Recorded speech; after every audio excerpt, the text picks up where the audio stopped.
ये ले, झाड़ू लगा दे।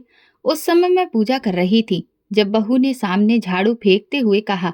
मैंने बहू से कहा कि मेरे हाथ में दर्द है, मैं नहीं लगा सकती। ये सुनते ही बहू ने मेरी पूजा का भी लिहाज नहीं किया और झाड़ू उठाकर मेरे हाथों पर मारने लगी। बोली, आज मैं तुम्हारा सारा दर्द निकाल दूंगी। मैं अपने भगवान को पुकारने लगी।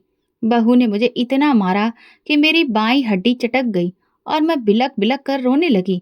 रात को बेटा आया तो घर में सन्नाटा था। मैं जानती थी कि बहू अब उसे भड़काएगी, लेकिन जैसे ही मेरा बेटा कमरे में गया, अचानक उसकी चीखें गूंजने लगीं।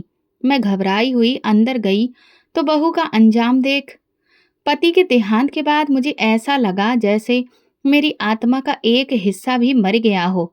मेरी सांसें तो चल रही थीं, लेकिन जिंदा होने का एहसास खत्म हो चुका था। पूरे घर में एक अजीब सा सन्नाटा था, जो मेरे दिल की हालत का आईना बन चुका था। सफेद चादर में लिपटा उनका बेजान शरीर जब अंतिम संस्कार के लिए उठाया गया, तो मुझे ऐसा लगा जैसे कि मेरी सांसें भी उखड़ रही हों। मैं चुपचाप सब देखती रही, ना आंसू निकले ना आवाज। दुख ऐसा जो जुबान से निकलने के काबिल ही नहीं रहा। ससुराल में सबसे पहले तो मुझे दिलासे दिए गए। 2 दिन मेरे साथ सब लोग बैठे भी, लेकिन तीसरे दिन से आंखों में वही पुरानी अजनबीपन झलकने लगा। ऐसा लग रहा था कि अब मैं उन लोगों पर एक एहसान, एक बोझ बन गई हूँ। उनके मरने के तीसरे हफ्ते ही मेरी नंद ने साफ लहजे में कह दिया, अब तो तुम्हारा यहाँ पर कोई अधिकार नहीं बचा। ससुराल वाले तो और भी ज्यादा कठोर हो चुके थे। हमने क्या हर वक्त तुम्हारे आंसू ही देखते रहने हैं? ना हमें चैन है और ना हमारे बच्चों को। वो मुझे जताकर बोली। सच तो ये है कि पति की मौत के बाद मैं उस घर में सिर्फ एक बोझ बन चुकी थी और एक दिन दरवाजे पर मेरे सामान की गठरी रख दी गई। मैं गली में खड़ी थी, हाथ में एक छोटा सा बैग और दिल में हजार सवाल, पर जाने क्यों आंखों से आंसू नहीं बह रहे थे। शायद दर्द भी अपनी हद से गुजर चुका था। भाई को फोन किया, उसने आने को कहा और मैं इस उम्मीद में थी कि अब शायद मुझे कुछ सुकून मिलेगा। भाई के घर आ गई, जहां मुझे एक आसरा महसूस हुआ। भाभी ने गरम खाना दिया, बच्चों ने हंसकर बातें की और मैंने भगवान का शुक्रिया अदा किया। लेकिन ये सुकून कुछ समय का था। जैसे जैसे दिन गुजरे, भाभी के चेहरे पर वही पुरानी नफरत लौट आई। छोटी छोटी बातों पर मुंह बनाना, आवाज ऊंची कर देना। अब मेरे दिल में वो डर फिर से उठने लगा कि शायद ये छत भी छिन जाएगी। फिर वो दिन आया जो मेरे लिए कयामत से कम नहीं था। एक शाम भाभी ने अपने पति यानी मेरे भाई को बुलाया और मुझ पर इल्जाम लगाया कि घर में रहकर मैं उनके बच्चों और उन पर बहुत बुरा असर डाल रही हूँ। उन्होंने कहा कि मैं उनकी आज़ादी में रुकावट बन रही हूँ।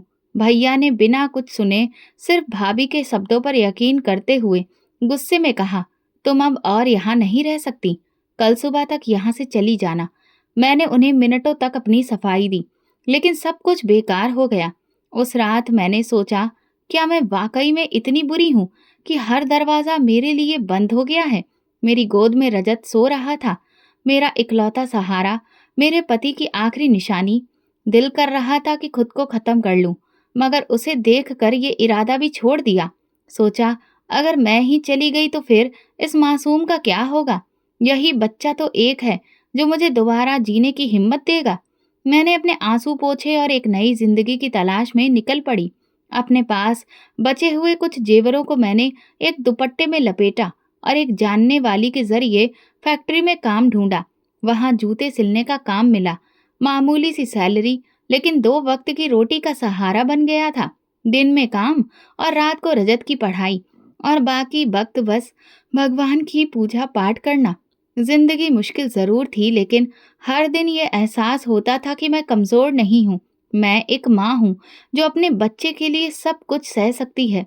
मुझे उम्मीद थी कि एक दिन सब बदल जाएगा। शायद वो दिन देर से आए, लेकिन मैं थकूंगी नहीं। सुबह का वक्त था। फैक्ट्री में मशीनों की आवाजें गूंज रही थीं। कपड़े पसीने से भीगे हुए थे, लेकिन मेरी उंगलियां जूते की सिलाई में ऐसे चल रही थीं जैसे अपना कोई भविष्य बेहतर बनाने का रास्ता तलाश कर रही हो। दिल में एक ही इरादा था, रजत को एक अच्छी जिंदगी देना है। मैं चाहती थी कि वो तंग हाली, थके हुए वजूद और भयंकर अतीत से निकलकर एक खूबसूरत भविष्य देखे। मेरी मेहनत का हर एक कतरा इसी सपने के लिए था। जैसे जैसे साल गुजरते गए, रजत पढ़ता रहा और आगे बढ़ता रहा। उसकी आंखों में एक अलग सी चमक थी, जो मुझे अंदर से सुकून देती थी। जब वो स्कूल से आकर अपने कपड़े धोता, मुझे काम में मदद करता, तो दिल कहता कि मेरा बेटा दूसरों से अलग है और ये मेरी परवरिश का सबूत है। फिर वो दिन आया जिसका सपना मैंने बरसों से देखा था। रजत ने अपना कॉलेज पूरा किया, एक इंटरव्यू दिया और फिर उसकी नौकरी लग गई। जब पहली तनख्वाह मिली तो वो आकर मेरी मुट्ठी में कुछ नोट रख गया। मेरी आंखों से अपने आप आंसू बहने लगे। मैंने उसे गले लगाया और दिल से भगवान को शुक्रिया अदा किया। जिंदगी की मेहनत रंग ला रही थी। लगता था अब मेरे दुखों का अंत करीब है। मैंने सोचा था कि अब शायद बुढ़ापा कुछ आराम से गुजरेगा। मैं अपने बेटे की खुशियां देखूंगी। इसी दौरान मेरे भाई और भाभी ने भी अपना व्यवहार बदल लिया। वे जो एक जमाने में मुझे दर बदर भटकने के लिए छोड़ चुके थे, अब हर दूसरे दिन हाल चाल पूछने आने लगे थे। भाभी ने सर पर पल्ला रखते हुए बड़े ही नरमी लहजे में मुझसे माफी मांगने की नौटंकी शुरू कर दी थी। मुझे उनकी बातों में झूठ की बदबू आती थी, मगर मैं खामोश रही। मैंने दिल में सोचा कि शायद मेरे हालात बेहतर देखकर वे दोबारा रिश्ता जोड़ने की कोशिश कर रहे हैं। मेरी आदत में यही था कि मैं रिश्तों को जोड़ कर रखूं। इसलिए मैंने अपने घर का दरवाजा खुला रखा। फिर एक शाम रजत मेरे सामने आकर बैठा। उसके चेहरे पर अजीब गंभीरता थी। मैंने पूछा, सब ठीक है बेटा? तो उसने धीरे से कहा, माँ, मैंने एक फैसला किया है। मैंने हैरत से पूछा, कैसा फैसला? वो बोला, मैं सोनिया से शादी करना चाहता हूँ। मेरे शरीर में जैसे बिजली सी दौड़ गई। वही सोनिया, वही मेरी भाभी की बेटी, जिसकी माँ ने मुझ पर झूठा इल्जाम लगाकर मुझे घर से निकाल दिया था। मैं सुन्न पड़ गई। कुछ पलों तक मेरे होठों से लफ्ज ही नहीं निकले। मैंने नजर उठाकर रजत को देखा और कहा, बेटा, तुम जानते हो वो कौन है? उसकी माँ ने मेरे साथ क्या क्या किया था? रजत ने सर झुका लिया, मगर फिर भी वो अपनी बात पर कायम रहा।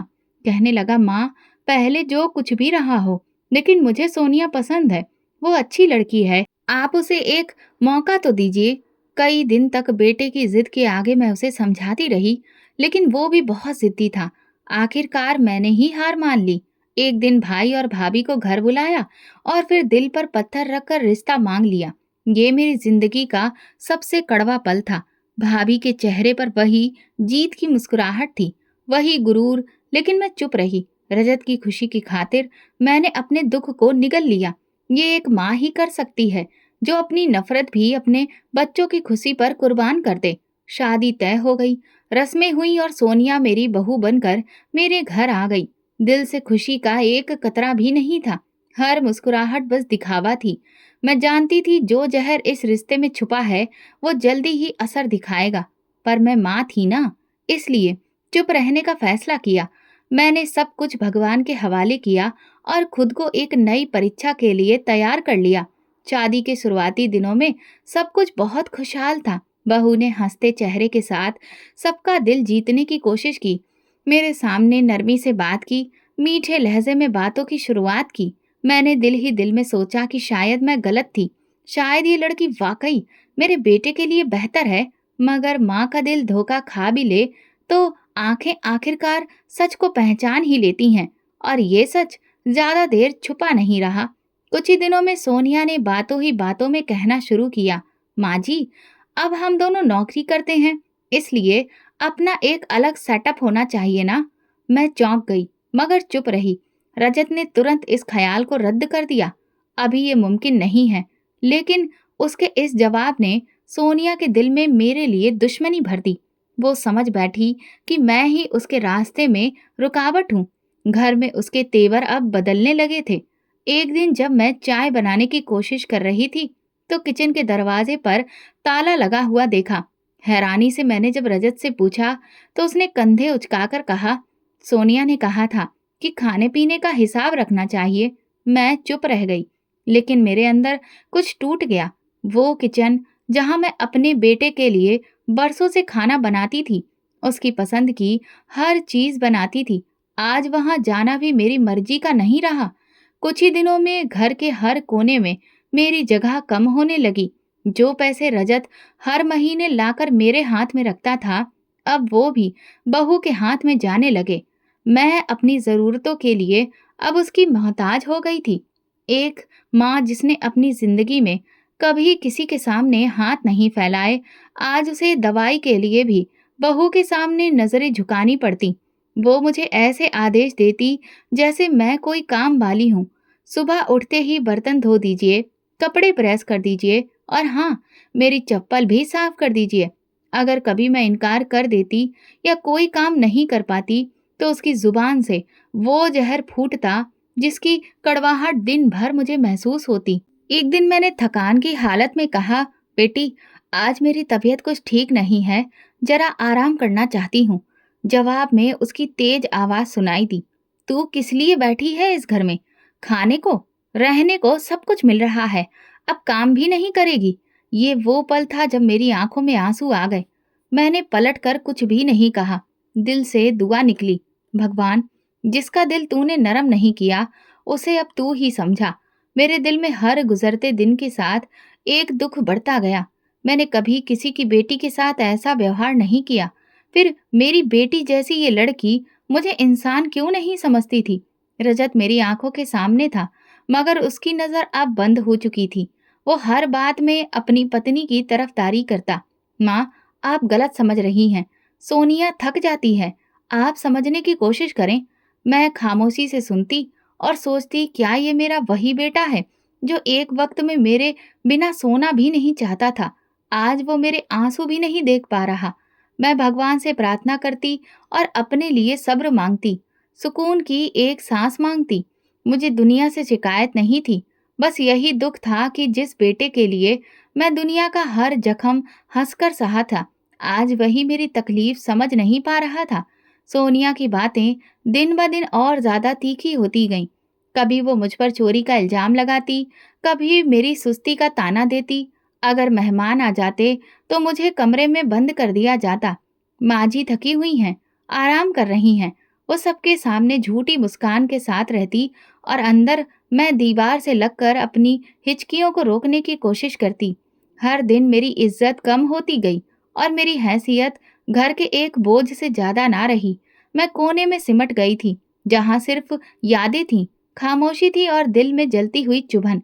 जिस वक्त मैं पूजा करती, बस उसी वक्त सुकून महसूस करती, क्योंकि ये वही एक पल था जब मैं खुद को इस दुनिया के जन्म से दूर अपने भगवान के पास महसूस करती। मेरा कमरा छोटा सा ही था, लेकिन वो भगवान का घर बन चुका था। मैं अभी भी भगवान को याद कर रही थी कि इस पल दरवाजा धड़ाम से खुला। सोनिया अंदर आई, हाथ में झाड़ू, चेहरे पर गुस्सा और आंखों में वही नफरत जो वो अब हमेशा ही उसके चेहरे पर दिखती थी। मैंने चौंक कर उठाया। वो जोर से बोली, ये ले, झाड़ू लगा दे, और मेरे सामने झाड़ू फेंक दिया। मेरी नजरें उसके नफरत भरे चेहरे पर ठहर गईं। मैंने धीरे से कहा, बेटी, मेरे हाथों में दर्द है, आज नहीं हो पाएगा। लेकिन ये सुनकर वो जैसे और भड़क गई। उसने कोई लिहाज नहीं रखा, न मेरी उम्र का, न इस बात का कि मैं इस वक्त भगवान के सामने बैठी थी। उसने झाड़ू उठाया और मेरे हाथ पर जोर से मारा। दर्द की एक तेज लहर पूरे बाजू में दौड़ गई। मैं सिसक कर अपना हाथ पीछे किया, लेकिन उसकी जुबान जहर उगलती रही। आज तुम्हारा सारा दर्द निकालती हूँ, वो मुझे मारते मारते बोलती जा रही थी और मैं बेबसी से खुद को समेटने की कोशिश करती रही। मेरी पूजा अधूरी रह गई। आंखों से आंसू बहने लगे। दिल में आया कि शायद मैं उसे भगवान की दुहाई दूं तो ये जुल्म रुक जाए। मैंने हाथ जोड़कर कहा, सोनिया, भगवान का वास्ता, मैं तुम्हारे लिए माँ जैसी हूँ। मगर शायद उसके दिल में इंसानियत बची ही नहीं थी। वो रुकने के बजाय और जोर से बोली, तू मर क्यों नहीं जाती? हर वक्त रोती रहती है, जान छोड़ दे हमारी। उसके ये शब्द मेरे दिल में तीर की तरह घुस गए। मेरे हाथ की हड्डी चटक चुकी थी। दर्द का एहसास हद से ज्यादा बढ़ चुका था। मैं जमीन पर बैठ गई। कमरे में दिया अभी भी जल रहा था। मैंने एक बार फिर भगवान की तरफ देखा और कहा, मैं भी तुम्हारी औलाद हूँ, अब तुम ही देखो। बहुत देर तक उनके सामने सर झुकाए पड़ी रही। आंखों से आंसू निकलते रहे। मेरे बाजू से दर्द की लहर सीने तक आ गई थी। मैं सांस ले रही थी, लेकिन हर सांस दर्द में डूबी हुई थी। जब हिम्मत करके उठी तो पूरे शरीर में थकान और कमजोरी थी। वो जा चुकी थी। दरवाजा बंद था। मेरा दिल तो चाहा कि बेटे को सब कुछ बताऊं, मगर मुझे पता था कि वो मेरी बात पर यकीन नहीं करेगा। पिछली बार भी जब मैंने सिर्फ इतना कहा था कि सोनिया का व्यवहार ठीक नहीं है, तो उसने मुझे ही समझाया था, आप कुछ ज्यादा ही सोचने लगी हैं। सोनिया दिल की बुरी नहीं है। मुझे पता था कि इस बार भी वही होगा, और इसीलिए मैं फिर चुप हो गई। मैंने ना खाने के लिए खाना मंगवाया, ना पानी। बस अपनी टूटी हुई हड्डी को कपड़े से बांधा और बिस्तर पर लेट गई। रात भर दर्द के साथ वो सारी बातें मेरे कानों में गूंजती रहीं। तू मर क्यों नहीं जाती? ये वो ताना था जो मैं कभी भी भूल नहीं पाऊंगी। एक माँ को उसकी बहू का ये कहना, मर जा, सिर्फ शरीर नहीं, आत्मा को भी जख्मी कर देता है। सुबह जब आंख खुली तो कमरा वैसे ही सन्नाटे में डूबा था। मैंने एक बार फिर से भगवान को दिल से याद किया। मैंने कभी किसी के साथ अगर बुरा किया हो भगवान, तो मुझे माफ कर देना। लेकिन अगर मैं बेगुनाह हूं, तो तुम मेरे साथ इंसाफ जरूर करना। मेरे अंदर एक अजीब सा बदलाव आ रहा था। तकलीफ के बाद जो दिल मजबूत हो रहा था, मैं समझ गई थी कि अब मुझे किसी भी इंसान से उम्मीद नहीं रखनी है। सिर्फ भगवान ही काफी है। और मैंने फैसला कर लिया था कि जब तक जिंदगी है सब्र करूंगी, लेकिन अपने भगवान से शिकायत नहीं करूंगी, क्योंकि जो भगवान दिलों के हालात जानता है, वो एक दिन मेरा अधिकार जरूर मुझे देगा। मेरे हाथ की हड्डी में ठंडी चुभन थी। सूजन दिन ब दिन बढ़ती जा रही थी, लेकिन मैं चुप थी। मुझे पता था कि यहाँ कोई मेरा दर्द नहीं देखेगा, न समझेगा। बस वही होगा जो उन्हें दिखाया जाएगा। शाम को रजत घर आया, ऑफिस से थका हुआ, लेकिन चेहरे पर वही ठंडा रवैया। मैं हिम्मत करके उसके सामने बैठ गई। धीरे से अपना हाथ दिखाया। बेटा, जरा देखो, ये सूजन हो गई है, शायद हड्डी टूट गई हो। उसने एक नजर देखा और बिना फिक्र के उसकी आंखों में गुस्सा भर आया। माँ, अभी क्या ये ड्रामा है? आप हर वक्त शिकायतें ही करती रहती हैं, कभी आराम नहीं करने देती। सोनिया कह रही थी कि आपने खुद गिरा दिया होगा झाड़ू, और अब इल्जाम उस पर लगा रही हैं। ये सुनते ही मेरी आंखों के सामने जैसे अंधेरा छा गया। वो बेटा जो बचपन में मेरी एक सिसकी पर घबरा जाता था, आज मेरी टूटी हड्डी को ड्रामा कह रहा था। मेरा दिल बिखर गया, गला रुंध गया। मैं सिर्फ इतना बोली, तुम्हें मुझ पर भरोसा नहीं? रजत ने मुंह मोड़ लिया। मैं चुपचाप कमरे में चली आई। रात के आखिरी पहर का वक्त था। खामोशी पत्थर जैसी थी। आंखें बंद थीं, लेकिन दिल जाग रहा था। मैं भगवान से ही बातें कर रही थी, उन्हें अपना दुख सुख सुना रही थी। ऐसे में अचानक एक दिल दहला देने वाली चीख ने कमरे की खामोशी को चीर कर रख दिया। मैं चौंक कर खड़ी हो गई। यह आवाज किचन की तरफ से आ रही थी, और ये चीख किसी अजनबी की नहीं, मेरी बहू सोनिया की थी। मेरी बूढ़ी कांपती हुई टांगें उठीं और मैं दरवाजे की तरफ बढ़ी। तभी रजत भागता हुआ आया और तेजी से किचन की तरफ गया। मैं दरवाजे की चौखट तक पहुंची और बस इतना सुन सकी, माँ, सोनिया को बिच्छू ने काट लिया है। मेरे दिल की धड़कन तेज हो गई। सोनिया जमीन पर गिरी हुई थी, हाथ को जोर से थामे सिसक रही थी। आंखों में डर था। रजत ने उसे फौरन गाड़ी में डाला और अस्पताल ले गया। मैं दरवाजे पर खड़ी बस दूर होती उनकी गाड़ी को देखती रही। दिल अजीब सी बेचैनी से भर गया। ये वही हाथ था जिससे कल उसने मुझे मारा था। यही वो लम्हा था जिसके बाद सब कुछ बदलने वाला था। रात का बाकी हिस्सा मैंने कमरे के अंधेरे में गुजारा। नींद आंखों से कोसों दूर थी। कभी कभी दिल डरने लगता, कभी रहम आता, लेकिन एक चीज अभी भी थी, मेरे भगवान ने मेरी प्रार्थना सुन ली थी। शायद यही इंसाफ की शुरुआत थी। सुबह के करीब रजत वापस आया। उसके चेहरे पर थकान और फिक्र दिख रही थी। माँ, जहर बहुत तेज था, लेकिन डॉक्टरों ने जैसे तैसे संभाल लिया। वो अब ठीक है। मैंने सिर्फ सिर हिलाया, कोई बात नहीं की। दोपहर में सोनिया को घर लाया गया। वो बिल्कुल चुप थी, निगाहें झुकी हुई, हाथ कांप रहे थे। वो सीधा अपने कमरे में चली गई। कुछ ही पल गुजरे थे कि फिर एक चीख सुनाई दी, पहले से भी ज्यादा खौफनाक। मैं दरवाजे की तरफ लपकी। रजत भी भागता हुआ अंदर आया। सोनिया अपने बिस्तर के सिरहाने पर खड़ी थी, चेहरा पीला, शरीर कांप रहा था। वो चिल्ला रही थी, यहाँ पर बिच्छू हैं, इतने सारे बिच्छू, मुझे काट लेंगे। रजत ने फौरन बिस्तर की चादर झाड़ी, कमरे का कोना कोना देखा, लेकिन वहां कुछ भी नहीं था। सोनिया, यहाँ कुछ भी नहीं है, तुम्हें वहम हो रहा है। रजत ने समझाने की कोशिश की, मगर सोनिया का वहम रुकने वाला नहीं था।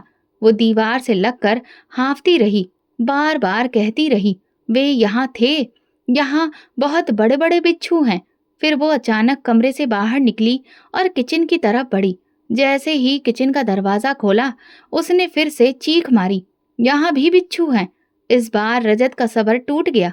वो झुंझलाकर बोला, सोनिया होश में आओ, यहाँ कुछ भी नहीं है। मगर सोनिया, वो लगातार पीछे हटती जा रही थी।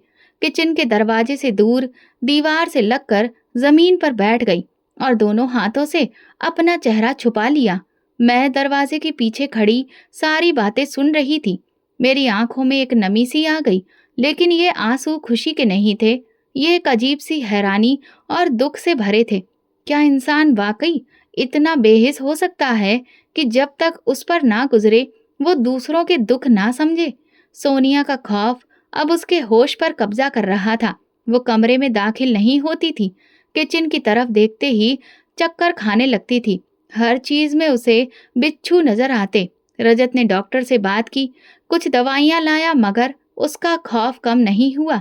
रात को वो बार बार चीखें सुनाई देती, बचाओ, वो मेरे बिस्तर पर हैं। रजत हर बार कमरे में जाता, सब चीजें चेक करता, लेकिन वहां कुछ भी नहीं होता। घर की हवा बोझिल हो चुकी थी। वो मुझे अब एक नौकरानी से भी बदतर समझती थी। अब वो अपनी ही आंखों से बहुत से सच देख रही थी, जिन्हें वो पहले झूठ कहा करती थी। मेरे भगवान का इंसाफ धीरे धीरे जाहिर हो रहा था।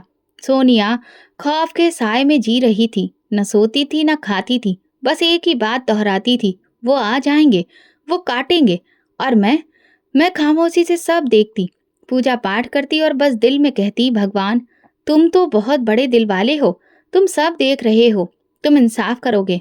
अब वो वक्त करीब था जब सब चेहरे बेनकाब होने वाले थे और जो दिल मैंने कहा था वो सब वापस लौटने वाला था, शायद और भी बदतर तरीके से। सोनिया की हालत दिन ब दिन खराब होती जा रही थी। वो पहले सिर्फ रातों को चीखती थी, लेकिन अब दिन के वक्त भी उसे अपने आसपास बिच्छू दिखाई देने लगे थे। वो किचन, कमरे, बाथरूम, यहाँ तक कि आंगन की दीवारों में काले काले बिच्छू देखने लगी थी। उसकी आंखों में खौफ भर चुका था, चेहरा पीला पड़ गया था, शरीर कांपता रहता था। किसी चीज को छूने से पहले वो कई बार देखती, झाड़ती और फिर भी पीछे हट जाती। रजत अब बर्दाश्त के आखिरी किनारे पर था। वो अपनी पत्नी से प्यार करता था, लेकिन हर वक्त की चीख पुकार, शोर शराबा, बहम और झूठे मंजर उसे भी अंदर से दहला रहे थे। वो समझाता, सोनिया कुछ भी नहीं है, ये सब तुम्हारा वहम है। लेकिन सोनिया की हालत पर ये बातें बेअसर हो जाती। वो जवाब में बिखर जाती, मुझे झूठा मत कहो, तुम माँ बेटे दोनों मुझे पागल साबित करना चाहते हो। एक दिन तो हद ही हो गई। सोनिया ने कमरे में दाखिल होते ही मुझ पर चिल्लाना शुरू कर दिया, तुमने ही किया है ये सब, तुमने बद्दुआ दी है मुझे, मेरे पीछे तुमने कुछ लगवा दिया है। उसने चप्पल उतार कर मेरी तरफ उछाल दी, मगर मैंने सिर झुका लिया और खामोश रही। रजत ने गुस्से में आकर उसे रोका, तो वो उस पर भी चिल्ला पड़ी, तुम क्यों इस बुढ़िया की तरफदारी करते हो? तुम्हें मैं पत्नी नहीं दिखती, सिर्फ अपनी माँ ही नजर आती है। रजत का चेहरा लाल हो गया, आवाज बुलंद हो गई, बस करो सोनिया, अब हद हो गई है। सोनिया ने उसी वक्त अपना बैग उठाया, कपड़े समेटे और बोली, मैं अपने मायके जा रही हूँ, तुम्हें मेरी फिक्र नहीं तो मुझे भी तुम्हारी जरूरत नहीं। मैं दरवाजे के पीछे खड़ी थी, दिल में सुकून और दुख की एक मिली जुली भावना थी। जब वो निकल गई तो मैं रजत के पास आई और कहा, बेटा, वो तुम्हारी पत्नी है, उसे तुम वापस ले आओ। उसने मेरी तरफ देखा, आंखों में एक थकान थी, जैसे बरसों का बोझ उठा रखा हो। फिर धीमे लहजे में बोला, नहीं माँ, अब मैं नहीं जा सकता। जो जुबान आज उसने आपके लिए इस्तेमाल की, वो कभी भुलाई नहीं जा सकती।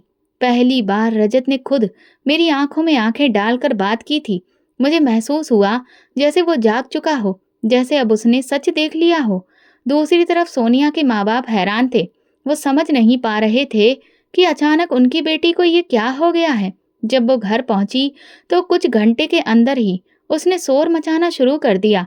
दरवाजे के नीचे बिच्छू है, अलमारी के पीछे भी है, मुझे यहाँ भी ये काटने के लिए आ गए हैं। माँ बाप ने कमरे में झांका, देखा, मगर कुछ भी नहीं था। सोनिया जमीन पर बैठ गई, अपने बालों को नोचने लगी और रोती रही। ये सब उस औरत की वजह से है।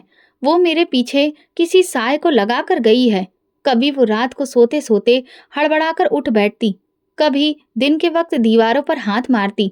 हर घंटे के बाद एक नई चीख, एक नया वहम। उसके माँ बाप ने डॉक्टर के पास उसे ले जाना शुरू किया। पहले तो रोजाना लेकर जाते, फिर उसका चेकअप कराया गया और दवाइयाँ दी गईं, नींद की गोलियां भी, लेकिन कोई फर्क नहीं हुआ। घर वाले अब थकने लगे, पड़ोसी भी चुपके चुपके बातें करने लगे। ये वही लड़की है ना जिसने अपनी सास को मारा था? भगवान की मार पड़ी है इसे। रजत ने कुछ दिन फोन पर उसके माँ बाप से बात की, लेकिन अब वो भी खामोश थे। न बेटी को समझ पाते, न बेटी के पति को कुछ कह पाते। वो खुद परेशान थे। बेटी एक कदम बाहर ना निकालती और घर में सब कुछ उलट पुलट कर रख देती। सोनिया का वजूद अब एक साया बन चुका था, बेचैन, बदहाल और बेकाबू। और मैं भगवान से कहती, अब इंसाफ हो गया, अब उसे माफ कर दो, उसे अब तुम आराम दो भगवान। मगर जो दिल सच से इनकार करे, उन्हें सुकून देर से मिलता है, या फिर कभी नहीं। सोनिया की हालत अब पूरी तौर पर बिगड़ चुकी थी। न दिन को सुकून था, न रात को नींद। रात के सन्नाटे में भी उसकी चीख गूंजती, मुझे बिच्छू काट रहा है, बचाओ। वो अपने बाजू, टांगे और चेहरा नोचने लगती, आंखें खौफ से भरी हुई, बाल बिखरे हुए, होठों पर कपकपाहट की आहट। वो लड़की जो कुछ महीने पहले गुरूर से बोलती थी, आज खुद अपने होश में नहीं थी। उसके माँ बाप अब हर तरफ से थक चुके थे। उन्होंने झाड़ फूक का इलाज भी करवाया, डॉक्टर के पास भी लेकर गए, दवाइयाँ भी बदली गईं, बड़े बड़े बाबाओं को भी बुलाया गया। लेकिन सोनिया की हालत जैसे एक ही जगह पर जम गई थी। कभी कभार वो एकदम चुप हो जाती, दीवार को घूरती और फिर अचानक से जोर से चीखने लगती, वो आ गया, उसने मुझे देख लिया है, वो मुझे ले जाएगा। फिर एक दिन सोनिया की माँ का सब्र भी जवाब दे गया। वो खुद फूट कर रो पड़ी और कहा, हमसे अब ये नहीं देखा जाता, कोई तो कुछ करो, ये मरने से पहले हमें मार देगी। मोहल्ले वालों की बातें, रिश्तेदारों की नजरें और अपनी बेटी की चीखें सब मिलकर माँ बाप को तोड़ चुके थे।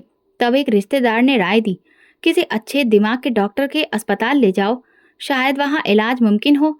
शुरुआत में उन्होंने इनकार किया, लेकिन सोनिया की हालत देखकर वो मजबूर हो गए। दिल पर पत्थर रखकर उसे एक सरकारी मानसिक अस्पताल में दाखिला करवा दिया गया। जब एम्बुलेंस दरवाजे से निकली, सोनिया लगातार दोहरा रही थी, मुझे मत ले जाओ, वो सब मेरे पीछे हैं, वो मुझे खत्म कर देंगे। अस्पताल पहुंचकर जब सफेद यूनिफॉर्म वाले कर्मचारियों ने उसे संभाला तो वो एकदम से बेकाबू हो गई, अपने कपड़े फाड़ने लगी, चीख कर मेरा नाम लेने लगी, माँ जी को बुलाओ, मुझे उनसे माफी मांगनी है। उसके माँ बाप ने मेरे बेटे को फोन किया और कहा, बेटा तुम्हारी बहुत मेहरबानी होगी, तुम अपनी माँ से कहो कि वो एक बार आकर उसे माफ कर दे। रजत ने फोन रखा और खामोशी से कमरे में बैठ गया, आंखें नीचे, हाथों में चेहरा छुपाए वो गुमसुम था। मैं पास जाकर पूछने लगी, क्या हुआ बेटा? उसने धीरे से कहा, माँ, वो आपका नाम ले रही है, वो कहती है कि वो आपसे माफी मांगना चाहती है, वो बार बार दोहराती है, वरना मैं मर जाऊंगी। मेरे दिल में एक तूफान उठा। क्या वो वही लड़की थी जिसने मुझे पूजा करते समय झाड़ू मारी थी, जो मेरी हड्डी तोड़कर कहती थी, मर क्यों नहीं जाती? और आज वो खुद मेरे कदमों में झुकने को तैयार थी। क्या ये वही जुबान थी जिससे जहर टपकता था? कमरा घूमने लगा, दिल जैसे कुछ देर को बंद हो गया। मैंने आंखें बंद करके भगवान से कहा, हे भगवान, अब तुम ही फैसला करो, मैं तो सिर्फ तुम्हारी भक्त हूँ। मेरी खामोशी रजत को समझ में आ गई। उसने धीरे से कहा, माँ, अगर आप चाहें तो मैं अस्पताल ले जाऊंगा। मैंने इनकार में सिर हिला दिया, अब जरूरत नहीं है।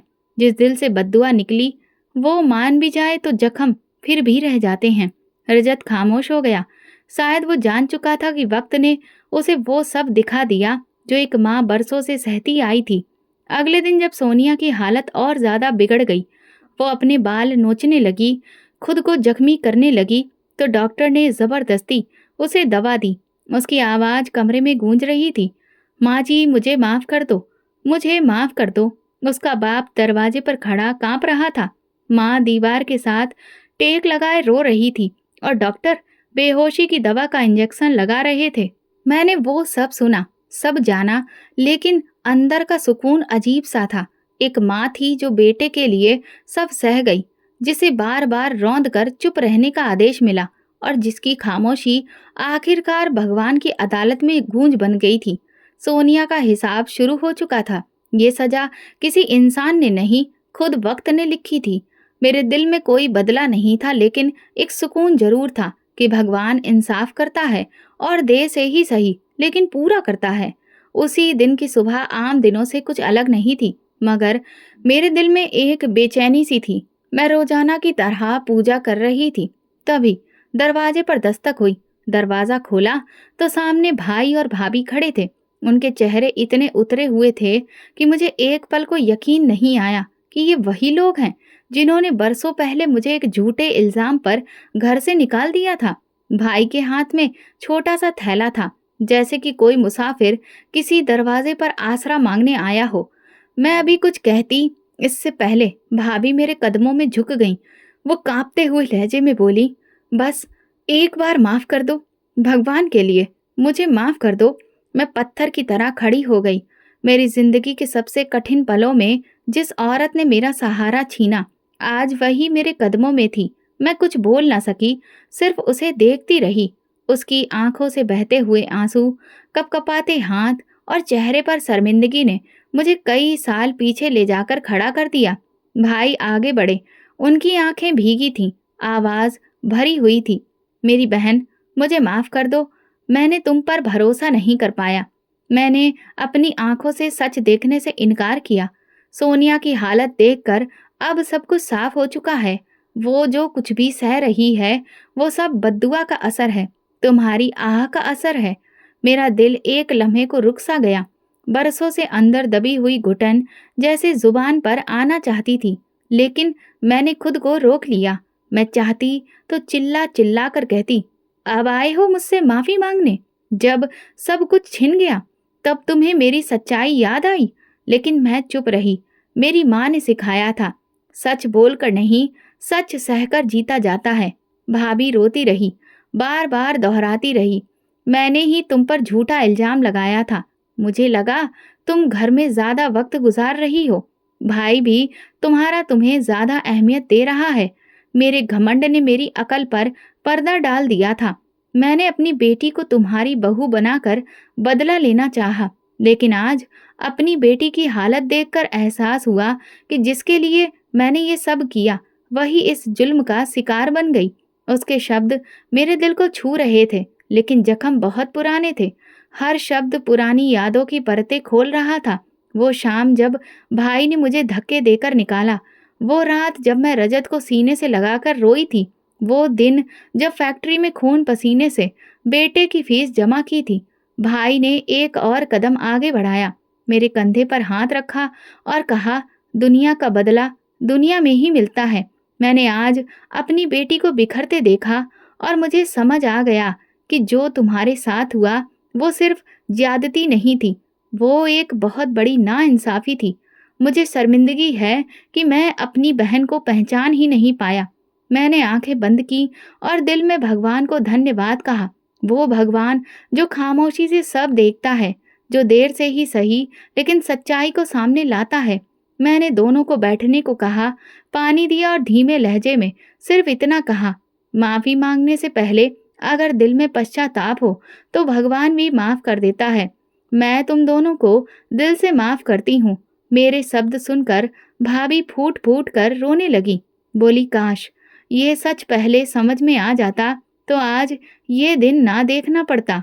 मेरा बेटा रजत भी दरवाजे के पास खड़ा सब कुछ सुन रहा था। उसके चेहरे पर अजीब सी खामोशी थी। वो अब सब कुछ देख और समझ रहा था जो बरसों तक उसने नजरअंदाज किया था। सोनिया की हालत की बात की जाने लगी। भाभी बोली, वो दिन रात सिर्फ तुम्हारा नाम लेती रहती है, जब तक माँ जी माफ नहीं करेंगी, मुझे सुकून नहीं मिलेगा। मैंने गहरी सांस ली और कहा, मैंने उसे माफ कर दिया, भगवान के लिए, अपने बेटे के लिए और अपनी जिंदगी के लिए। लेकिन जो कुछ हुआ वो कभी भूला नहीं सकती। उस दिन मेरे दिल पर बरसों से रखा बोझ कुछ हल्का हुआ। वो कालिक जो झूठे इल्जाम की सूरत में मेरे किरदार पर मल दी गई थी, आज धुल गई थी। वे आंखें जो मुझे शक से देखा करती थीं, आज शर्मिंदगी से झुकी हुई थीं। उनके जाते ही मैंने एक बार फिर भगवान को धन्यवाद कहा। आज मेरे जख्मों ने गवाही दी थी और मेरे भगवान ने मुझे इज्जत लौटा दी थी, सही वक्त पर। मेरे भाई की आंखों में हर रोज पछतावे का साया होता। वो जब भी आता मेरे कदमों में बैठ जाता और बार बार कहता, तुम बस एक बार कह दो कि तुमने मुझे दिल से माफ कर दिया। मैं उसके हाथों को सहलाती और कहती, माफ किया, दिल से।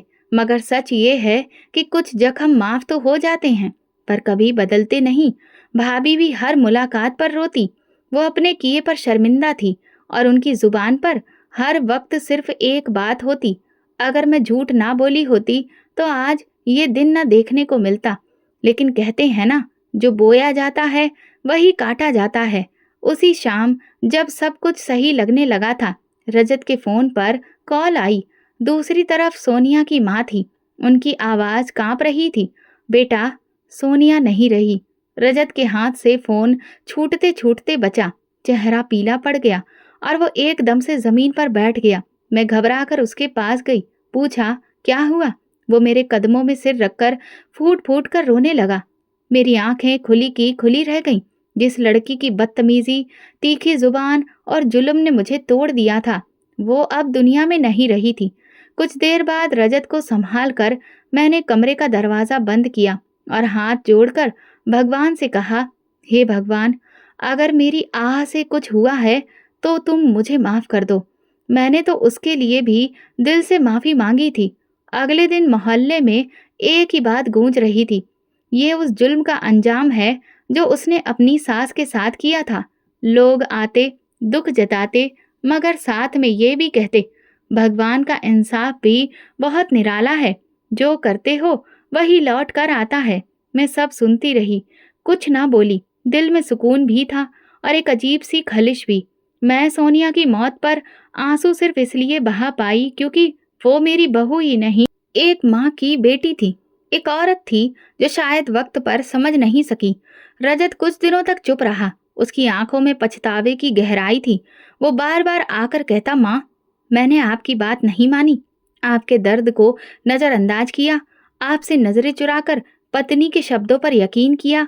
आज सब खत्म हो गया। मैंने उसे सीने से लगा लिया और कहा, बेटा, मैं माँ हूँ। माँ कभी औलाद से शिकायत नहीं करती। तुम्हारा एहसास ही मेरी जीत है। वक्त जैसे थम गया था। सोनिया का जाना सिर्फ एक मौत नहीं थी, वो एक अंजाम था, एक तहरीर थी जो वक्त ने मेरे लिए लिखी थी। एक तहरीर जिसमें बरसों की परेशानियां, सब्र, खामोशी और दुआ का हिस्सा था। मेरे लिए ये एक लम्हा था जहां मैं खुद को खाली महसूस कर रही थी। बरसों का बोझ शायद उतर गया था, लेकिन वे निशान जो आत्मा पर लगते हैं वे कभी नहीं मिटते। मैं घर के आंगन में बैठी थी। चाय का कप हाथ में था और रजत मेरे कदमों के पास बैठा खामोशी से जमीन को देख रहा था। मैंने उसके सिर पर हाथ रखकर कहा, अब जिंदगी को नए सिरे से जीना है। पुरानी बुरी यादें दिल में रखोगे तो कभी सुकून नहीं मिलेगा। वो मेरी तरफ देखकर बोला, माँ, आप मेरे लिए किसी स्वर्ग के जैसी हैं। ये बात मैंने देर से जाने, मगर अब जान गया हूँ। आपकी सेवा मेरी जिंदगी का मकसद है। मेरे दिल को सुकून मिला, एक ऐसा सुकून जो बरसों के बाद नसीब हुआ, और उसे पाकर मैंने भगवान से सिर्फ एक दुआ मांगी, भगवान, जो सच्चाई की राह पर चले उसे कभी भी अकेला मत छोड़ना, और जो जुल्म करे उसे वक्त पर उसका आईना जरूर दिखा देना। अब मेरे दिल पर जमी हुई बदनामी की धूल छट चुकी थी। भगवान ने मुझे इज्जत दे दी थी। ये वो पल था जहां मेरे सच की रोशनी ने झूठ की तमाम परतों को जला दिया था। वो सुबह जिंदगी की कई तारीखों की रातों के बाद आई थी।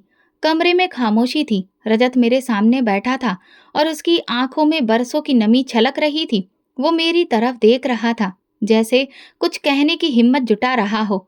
फिर एकदम वो मेरी गोद में सिर रखकर बोला, माँ, मैं बहुत गलत था, बहुत नाकदर निकला। आपका दर्द महसूस नहीं किया, आपकी हर फरियाद को नजरअंदाज करता रहा। मैंने अपनी आंखों से सच देखा, पर देर से। मेरे हाथ उसके सिर पर फेरने लगे, जैसे बरसों की तकलीफ मिटा रही हूँ। मैंने उसे सीने से लगा लिया और कहा, बेटा, माँ की गोद हमेशा खुली रहती है। देर से आए हो, मगर खाली नहीं जाओगे। रजत मेरी गोद में छोटे बच्चों की तरह रो रहा था। मैं भगवान को धन्यवाद दे रही थी कि मेरे बेटे ने वक्त पर सब कुछ जान लिया। सोनिया के जाने के बाद वो टूट गया था, लेकिन वो टूटना उसके अंदर की रोशनी को जगा गया था। कुछ महीनों के बाद रजत के चेहरे पर जिंदगी की रौनक दोबारा आने लगी। मैं जानती थी कि वो जिंदगी को फिर से शुरू करना चाहता था, मगर किसी गुनाह के बोझ के साथ नहीं, बल्कि एक नई उम्मीद के साथ। मैंने खुद ही उसकी दोबारा शादी का फैसला किया।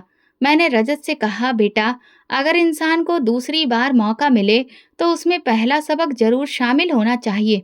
इस बार ऐसी लड़की चुनो जो पत्नी होने के साथ साथ बहू भी हो, और सबसे बढ़कर एक इंसान हो। भगवान ने हमारी सुन ली। कुछ हफ्तों में एक रिश्ता आया, जिस लड़की की सब तारीफ करते थे, शरीफ, गुणवान और सबसे बढ़कर माँ बाप की सेवा करने वाली। मेरा दिल निश्चिंत हो गया। शादी सादगी से हुई। नई बहू आंगन में कदम रखते ही झुककर मेरे पास आने लगी तो मेरे दिल के अंदर एक रोशनी फैल गई। रजत की आंखों में भी सुकून नजर आया और मैंने दिल में कहा, भगवान, तुम्हारा धन्यवाद। शायद मेरे बेटे की और मेरी जिंदगी की नई शुरुआत होने वाली है। वो भी खुशी खुशी। नई बहू का नाम मीनाक्षी था। वो सुबह उठकर पहले मेरे कमरे में आती, मेरा हाल पूछती, मेरे लिए चाय बनाती और दिन की शुरुआत मेरे पैरों को छूकर करती। उसकी हर बात में कायदा था, इज्जत थी। घर में वो रौनक लौट आई थी जो बरसों पहले चली गई थी। खाने की मेज पर अब हंसी की आवाज सुनाई देने लगी। किचन से महक आती और रजत अब मुझे अपनी जिंदगी का जरूरी हिस्सा मानता।